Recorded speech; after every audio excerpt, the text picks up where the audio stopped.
இனிமேல் இந்த மேடைகளில் நீங்கள் யாரை கொண்டாடுங்கள் தெரியுமா? இந்த ஃபெயிலா போயிரும் ஒதுக்கி வச்சிருந்தீங்கல்ல, அதுங்க பாஸ் பண்ணி காட்டியிருக்கோங்கல்ல, அவங்களை கூப்பிட்டு பாராட்டுங்க. ஏன் தெரியுமா? உங்களுடைய ஒரு பாராட்டுரை அந்த குழந்தையை, இந்த பரிசு வாங்கினாங்கல்ல அந்த பிள்ளைகளை காட்டிலும் 18 படி எகிரி அவர்களை அடிப்பதற்கான ஆற்றலை அந்த பாராட்டு தரும். டீச்சர்ல மைக்ரோ டீச்சிங்னு ஒண்ணு இருக்கும். ஞாபகம் இருக்கா? மறந்து போச்சா? நான் ஒரு 25 வருஷத்துக்கு முன்னால படிச்சேன், ஆனா ஞாபகம் இருக்கு. மைக்ரோ டீச்சிங்னா என்னங்க? மைக்ரோ டீச்சிங்னா வேற எதுவுமே இல்ல. கேள்விகளை கேட்கின்ற பொழுது குழந்தைகள் சரியாக பதில் சொன்னால் அவர்களை பாராட்டுவது, அவர்களை அப்ரிஷியேட் பண்றது. தாழ்ந்து சுருண்டு கிடக்கின்ற உள்ளத்திற்கு அப்ரிசியேஷன் தேவைப்படுகிறது. ஆனால் நாம் யாரை அப்ரிஷியேட் பண்ணிட்டு இருக்கோம்னா, யார் பட்டொளி வீசி பறந்துட்டு இருக்கோ அவர்களை தான் அப்ரிஷியேட் பண்றோமே தவிர, எழுந்து நிற்பதற்கு துடித்து கொண்டிருக்கக்கூடிய குழந்தைகளுக்கு அந்த அப்ரிசியேஷன் தேவைப்படுகிறது. அந்த குழந்தைகளை நோக்கி எந்த கல்வி நிறுவனம் நகர்கிறதோ அந்த கல்வி நிறுவனம் தான் மிகச் சிறப்பான வளர்ச்சியை கல்விக்காக தந்து கொண்டிருக்கக்கூடிய நிறுவனமாக என்னுடைய டிக்ஷனரியில நான் எழுதுவேன். யோசிச்சு பார்க்கிறேன். சிறிய சிறிய வார்த்தைகள், சிறிய சிறிய உத்வேகங்கள் நம்ம எந்த அளவிற்கு உயர்ந்த நிலையில் கொண்டு போய் நிறுத்தி இருக்கிறது என்று நான் யோசிக்கிறேன். Parenting is not a joke. இங்க இருக்கக்கூடிய எல்லா பேரண்ட்ஸ்க்கும் நான் சொல்றேன், ஒரு ஆணினுடைய உடலும் ஒரு பெண்ணினுடைய உடலும் சேர்வதனால் வரக்கூடிய பயாலஜிக்கல் ரிசல்ட் கிடையாது குழந்தை. குழந்தைங்கிறது சோசியல் ரெஸ்பான்சிபிலிட்டி. எந்த தாயும் தகப்பனும் சோசியல் ரெஸ்பான்சிபிலிட்டியோட இருக்கிறோமோ அவர்கள் தான் நல்ல குழந்தைகளை உருவாக்குகிறார்கள். இந்த பிடிஏ மீட்டிங் ஒண்ணு வைக்கிறீங்களா மேடம்? இப்ப குழந்தைங்க ரொம்ப உஷாராயிடுச்சு. அந்த பிடிஏ மீட்டிங் எப்போன்னு பெற்றோர்களுக்கு தெரியாத அளவு பாத்துக்குது. ஆமாங்க, நாங்க காலேஜ்ல எல்லாம் பெற்றோர்களுக்கு தெரியவே தெரியாதுங்க பிடிஏ மீட்டிங் ஒண்ணு இருக்குதுன்னு. நான் என்ன சொல்றேன், பிடிஏ மீட்டிங்க்கு அம்மா அப்பா லீவ் போட்டுட்டு வாங்க, லீவ் போட்டுட்டு வாங்க. குழந்தைகள் மீது நான் இன்னைக்கு இந்த வளாகத்தில் பேசிவிட்டு போகிறேன். குழந்தைகளிடத்தில் பெற்றோர்களே நீங்கள் கூடுதல் கவனம் செலுத்துங்கள். நேத்து ஒரு ஸ்கூலுக்கு போயிருந்தேன், கலைமகள் வித்யாலயா, சென்னையில ராயபுரத்துல இருக்கு. என் கண் பார்வைங்க, என் கண் பார்வைக்கு முன்னால ஒரு போன் வருது.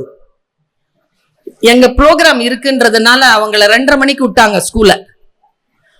பதறி அடிக்குது ஒரு அம்மா. அது ஹோம் மேக்கர் தான், வேலைக்கு போல. இப்ப 2 மணிக்கு அனுப்பிட்டீங்கன்னா நான் என்ன பண்றது? ஏங்க, குழந்தை ஒரு மணி நேரம் ஸ்கூல்ல இருந்து சீக்கிரமா வருதுன்னா அவங்கள நிர்வகிக்க மாட்டீங்களா? நீங்களே வச்சுக்கோங்க. எல்லாமே மேல இருக்கிறவனும் பாத்துப்பானா? எல்லாம் ஸ்கூல்ல நீங்க என்னதான் பாத்துக்குவீங்கன்னு கேக்குறேன் நான்.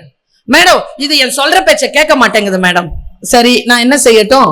சொல்ற பேச்சு கேட்கற மாதிரி நான் சொல்லிதான் நான் வீட்டுக்கு அனுப்புறேன். நீங்க தானே கெடுத்து மறுபடியும் டீச்சர் சொல்ற பேச்சு கேட்காத மாதிரி அனுப்புறீங்க. இந்த கண்டிப்பை நீங்கள் எப்படி கொடுப்பீர்கள்? நான் ரொம்ப நுட்பமா ஒரு விஷயம் சொல்லவா? நாங்க கண்டிக்கிறோம்ல, உங்க டூயல் பொசிஷனை சொல்றேன், பெற்றோர்களுடைய டூயல் மென்டாலிட்டியை சொல்றேன். குழந்தை நல்லாவும் வரணும். நீங்களும் கண்டிக்க மாட்டீங்க, எங்களையும் கண்டிக்க விட மாட்டீங்க. மேடம், இங்க நடக்குதான்னு தெரியல, எனக்கு காரை இங்க கொண்டாந்து நிறுத்திடுங்க மேடம், நான் கொஞ்சம் சேஃப்டியா போகணும். ஒரு குழந்தைய திட்டோன்னு வச்சுக்கோங்களேன், சத்தியமா நடக்குதுங்க இந்த நாட்டுல. டியோ சார், நடக்குது. நீங்கெல்லாம் தான் எங்க வலிய புரிஞ்சுக்கணும். நாங்கெல்லாம் ஆசிரியர்கள். யார்கிட்ட கத்துவோம்? உங்ககிட்ட தான் கத்துவோம். நீங்க தான் எங்களை பாதுகாக்கணும். பாருங்க, குழந்தைய டீச்சர் கண்டிச்சாங்க. டீச்சர் குழந்தை நேரா போய் அவங்க அம்மாட்ட சொல்லிச்சு. அவங்க அம்மா நேரா அப்பாட்ட சொன்னாங்க. அப்பா நேரா அவங்க அம்மாட்ட சொன்னாங்க. அவங்க அம்மா நேரா அவங்க வீட்டுக்கார்கிட்ட சொன்னாங்க. அவங்க வீட்டுக்கார் நேரா அவங்க பொண்ணுக்கு போன் பண்ணாங்க. அவங்க பொண்ணு நேரா அவங்க வீட்டுக்காருக்கு போன் பண்ணாங்க. அவங்க வீட்டுக்கார் நேரா அவங்க தங்கச்சிக்கு போன் பண்ணாங்க. அவங்க தங்கச்சி நேரா அவங்க வீட்டுக்காருக்கு போன் பண்ணுச்சு. அடுத்த நாள் காலையில 9:30 மணிக்கு அம்மா அப்பா, தாத்தா, பாட்டி, பெரியம்மா, பெரியப்பா, சித்தி, சித்தப்பா, அத்தை, மாமா 10ஓட வந்து நிக்குது புள்ள. யார் அந்த டீச்சர்? ஏன் புள்ளைய பார்த்து அப்படி கேட்டுச்சே, அந்த டீச்சரை வர சொல்லுங்க. ஸ்கூல்ல விட்டு அந்த டீச்சரை எடுங்க. ஒண்ணு அந்த டீச்சர் இருக்கணும், இல்ல என் புள்ள இருக்கணும். இது ஸ்கூல்ல நடக்குது. நான் உங்க எல்லார்கிட்டையும் சொல்றேன், குழந்தைகள் நம்மளை இன்ஃப்ளூயன்ஸ் பண்ணும் பொழுது, ராவணன் கேட்டானே, நீ இடை இழைத்த குற்றம் என்னன்னு கேட்டானே. எங்க அம்மா கேட்பாங்களே, உன்னை அடிச்சுட்டாங்கன்னா நீ என்ன பண்ண அதை சொல்லும்பாங்களே. நான் யோசிச்சு பாக்குறேன், எங்க கிட்ட ஒரு மெல்லிசான ஒரு குச்சி இருந்ததா டீச்சர்? வச்சிருந்தோமா டீச்சர்? மெல்லிசா இருக்கும் டீச்சர் அந்த குச்சி. அதை புடுங்கிட்டாங்க. அது நல்ல தடிமனா ஆக்கி லத்தியா மாத்தி போலீஸ்கார் வச்சிருக்காரு. நான் என்ன சொல்றேன், அதை மெலிசாக்கி எங்க கிட்டே கொடுத்துருங்க. நாங்க அது லத்தியா மாறி காவல்துறைக்கு போகாம நாங்க பாத்துக்கிறோம், நாங்க வளர்த்தெடுக்கிறோம். வீடும் கல்வி நிறுவனம் சிறப்பாக இருந்தால், நான் சொல்லுகிறேன், சத்தியத்திற்கு சாட்சியம் சொல்லுகிறேன், ஒரு கல்வி நிறுவனமும் அந்த கல்வி நிறுவனத்தில் படிக்கின்ற குழந்தையின் வீடும் நீதமாக இருந்தால், அந்த குழந்தைக்கு காவல்துறையோ நீதித்துறையோ மருத்துவத்துறையோ தேவையே படாது என்கின்ற அளவிற்கு அந்த குழந்தை ஆளுமையாக வளரும். எங்கிருந்து கிடைக்கும் ஆற்றல்? அந்த குழந்தைக்கு கல்வி நிறுவனத்துல தான் கிடைக்கும், வீட்டுல தான் கிடைக்கும். பல நேரங்களில் நாம் அந்த குழந்தையை நம்முடைய செல்லம் என்கின்ற பெயரினால் நான் இன்னைக்கு சொல்றேன், நீங்க ஆச்சரியமே படாதீங்க. முதல்ல இமோஷனல் பிளாக்மெயில் தான் இருந்தது, அது கொஞ்சம் கொஞ்சமா பிசிக்கல் ஆகிட்டு இருக்கு. இன்னைக்கு பிசிக்கல் ஆகிட்டு இருக்கு. குழந்தைகள் கைவாங்க தொடங்கி விட்டார்கள். நான் ஜோக் ஆஃப் த பார்ட் சொல்லல, உண்மையாவே சொல்றேன். என்னுடைய தாயார் இப்போ போன் போடுறேன், நீங்க நம்பலன்னா இப்ப போன் பண்றேன். எங்க அம்மா என் பேரை எப்படி கூப்பிடுறாங்கன்னு பாருங்க. இன்னி அளவுல எங்க அம்மா மேல உட்கார்ந்து இருந்தாதான் மேல உட்காருவான், கீழே உட்கார்ந்தா மேல உட்கார மாட்டேன். எங்க அம்மாவை எதிர்த்து நான் பேசினது இல்ல. எங்க அம்மா என்கிட்ட என்ன சொல்றாங்களோ நான் அதை கேட்கிறேன். என்ன கெட்டு போயிட்டேன் இப்போ.